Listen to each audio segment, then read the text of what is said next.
제가 다시 의자에 앉았습니다. 다름이 아니라 Q&A 시간을 한번 가져보려고 해요. Q&A. 다들 정말 실제로 샵에 오셔서 많이 해주시는 질문들을 한번 얘기 나눠볼 건데 바로 해볼까요?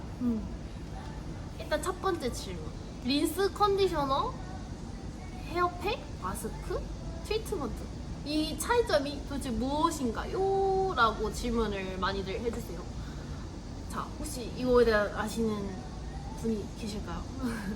사실 명칭부터가 많이 다르죠. 이름부터가 헤어 관련된 제품은 많고 영양을 주는 제품이라는 건 알겠는데 도대체 이게 무슨 차이인 거지? 라고 생각을 하실 텐데 분명한 차이는 있습니다.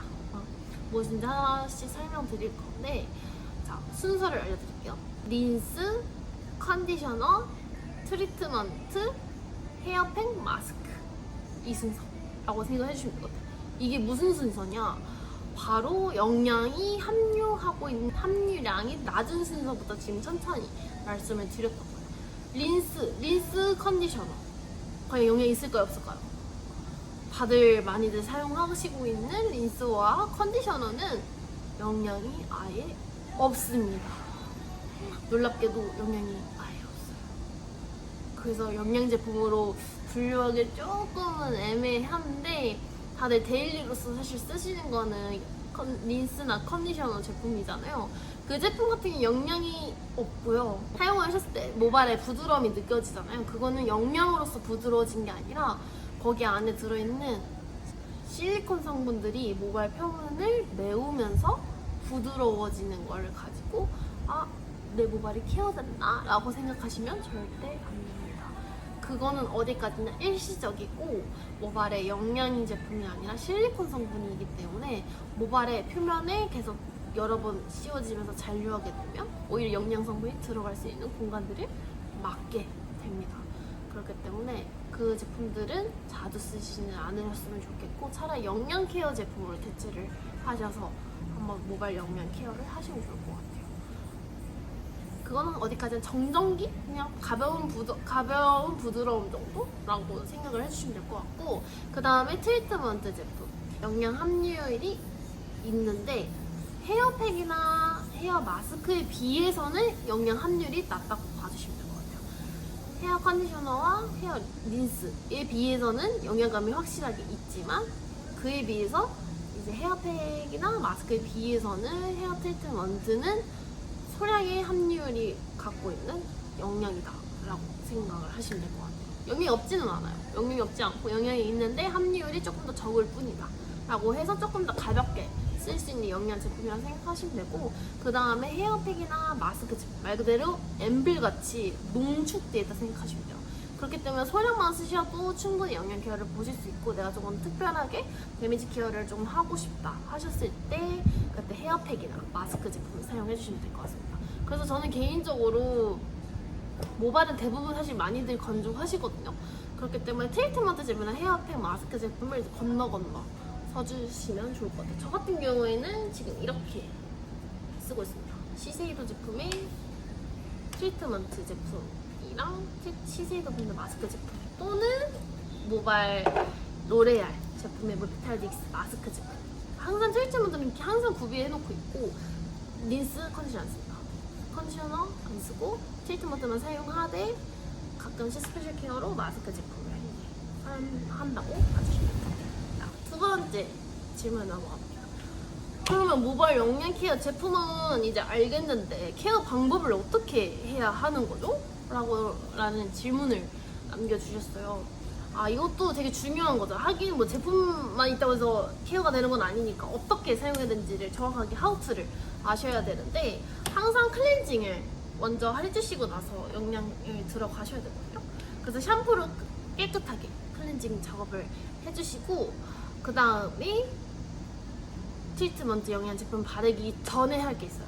바로 물기를 제거하는 겁니다. 왜냐? 물기를 왜 제거하냐면 모발은 친수성이어서 모발은 물이랑 되게 친해요. 그래서 물만 뿌려도 이렇게 물기 쫙 먹잖아요. 그 말인즉슨 이 물이 영양이 되면 영양을 쫙 먹는다는 뜻이기도 하거든요. 그래서 이 물기를 먼저 완벽하게 제거를 해주셔야 됩니다. 그래서 샴푸를 열심히 하시고 타월 드라이까지 조금 더 많이 해서 물기를 최대한 제거해 주셔야지만 영양분이 보다 더 들어갈 수 있는 공간들이 확보되기 때문에 물기를 제거해 주신 다음에 제품은 뭐 그날 컨디션에 따라 조절해 주시면 돼요. 이런 제품들을 사용하셔가지고 정량에 맞게 손에 도포하신 뒤에 모발에 발라줍니다. 모발에 발라주시고 그 다음에 저 같은 경우에는 제가 집에 지금 우리가 짧진 않잖아요. 중단면 정도 됐는데 그래도 짧든 길든 가능하시면 그냥 욕실에 그런 거 있죠. 집게핀 안 쓰는 집게핀 모양 이런 거 상관없이 안 쓰는 집게핀이라든가 노란 고무줄도 상관이 없으니까 고무줄 그냥 아무거나 그냥 하나를 구비를 해둡니다. 거기다 이게 도포를 하셨으면 그 어느 것도 상관이 없으니까 고무줄이나 집게핀으로 그냥 묶어 두시는 거예요. 이렇게 묶어 두시거나 아니면 뭐 집게핀을 이렇게 올려 두시거나 해주시고 난 뒤에 저는 얼굴 세안이나 양치나 몸 바디를 하는 편이거든요. 그렇게 해서 각각 3분씩만 해도 뭔가를 하면서 하고 있는데 이미 영양케어를 점점 하면서 시간이 흐르는 거기 때문에 최소 한 10분은 케어가 맨날 할 수가 있거든요. 그런 식으로 하고 나서 마지막 헹굴 때 다 같이 해주시면 됩니다. 저는 근데 개인적으로 얼굴 페이스랑 양치를 하고 바디워시를 항상 마지막에 하는 편이에요. 왜냐면 이제 모발에 이 제품들 모발에 막을 형성하는 제품이다 보니까 모발에 잔류하게 되거든요. 그 잔류하는 제품들이 대부분 머리카락 뒤쪽에 있잖아요. 그래서 헹구다 보면 잘 안 헹궈지면 이 등 쪽에 등에 모공을 메워져 버리게 되는 경우가 있어요. 그래서 가끔씩 등 트러블이나 가슴 트러블 뭐 이런 거 말씀해 주시는 분들 보면 헤어 제품들이 대부분이거든요. 헤어 컨디셔너, 트리트먼트 다 포함해서 말씀드려요. 그래서 저는 제품을 다 도포하고 타임 볼 때 바디워시를 항상 마지막에 해서 모두 다 씻어서 헹궈내는 편입니다. 순서에 따라 조금 느낌이 다르긴 할 텐데 저는 항상 루틴을 그렇게 해오고 있어요. 그래서 모발에 잔류하거나 등에 잔류하는 거 없이 케어는 케어대로 하고 모발이나 바디에 남는 거 없이 깨끗하게 세정하고 하는 편입니다. 그렇게 해서만 케어해주시면 사실 더 케어할 게 없습니다.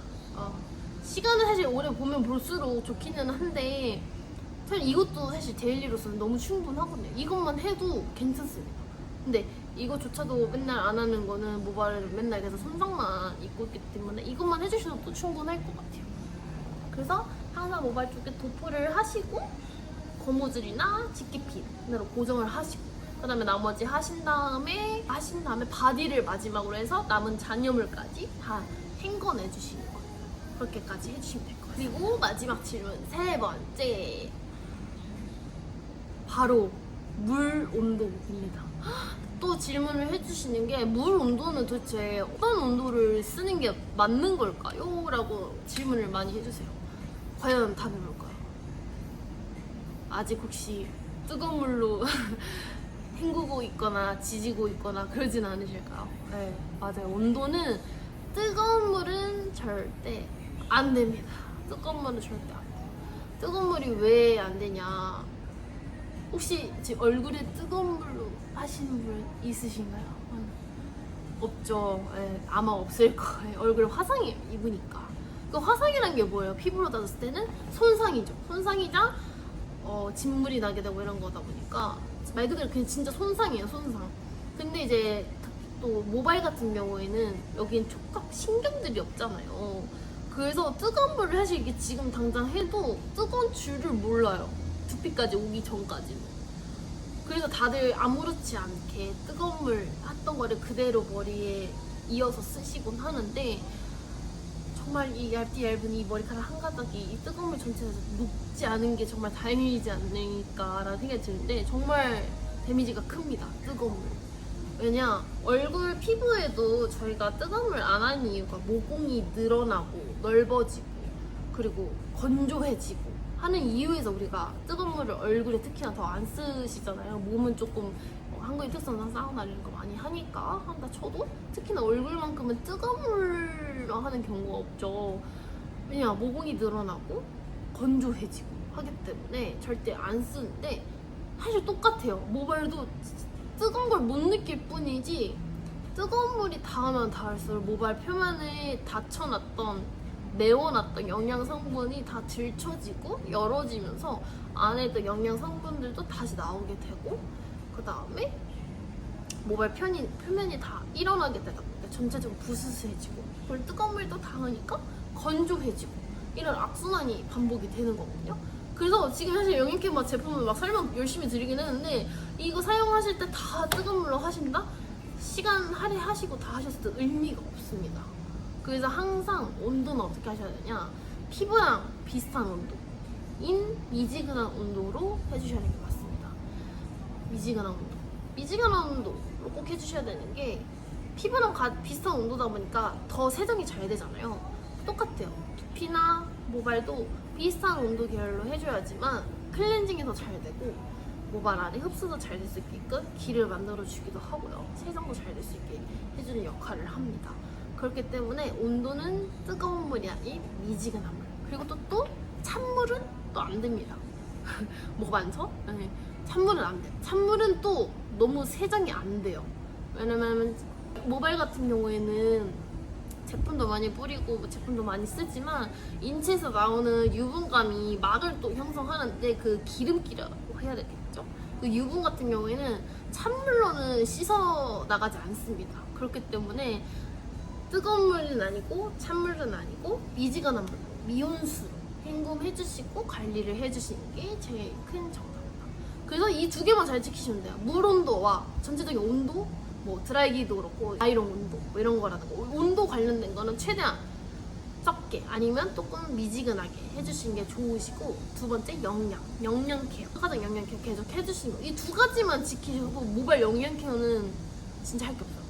저 사실 이것만 하거든요. 이것만 하는데도 저는 고객님들보다 더 맨날 드라이를 하잖아요. 그럼에도 불구하고 저는 머리카락이 이렇게 건강하게 유지를 할 수가 있습니다.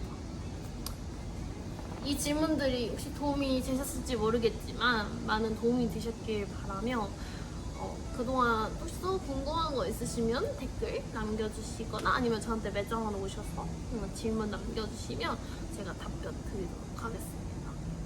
어렵지 않으시죠? 별거 아닌데 별거 아닌 걸 케어하는 게 되게 중요하고, 그게 관리의 첫 번째라고 알고 계셔주시면 좋을 것 같아요. 뜨거운 물 절대 안 돼요. 찬물 절대 안 돼요. 영양 케어 안 하는 거 없습니다. 영양 케어 하고 미지근한 물 사용하는 거, 이 두 가지만으로도 충분히 영양 케어와 모발 영양 손상을 막아줄 수 있다는 점 한번 기억해 주시면 될 것 같고, 거기에 상대기 모발 영양 케어 제품도 요즘 제품 너무 잘 나와 있으니까 같이 시너지 효과로 맞을 수 있는 제품들을 고객님 모질에 맞는 걸로 선택 한번 해보셔서 보다 영양 케어 잘할 수 있는 모발 컨디션을 좀 유지하셨으면 좋겠어요. 더 좋은 소식으로 찾아뵙도록 하겠습니다. 안녕.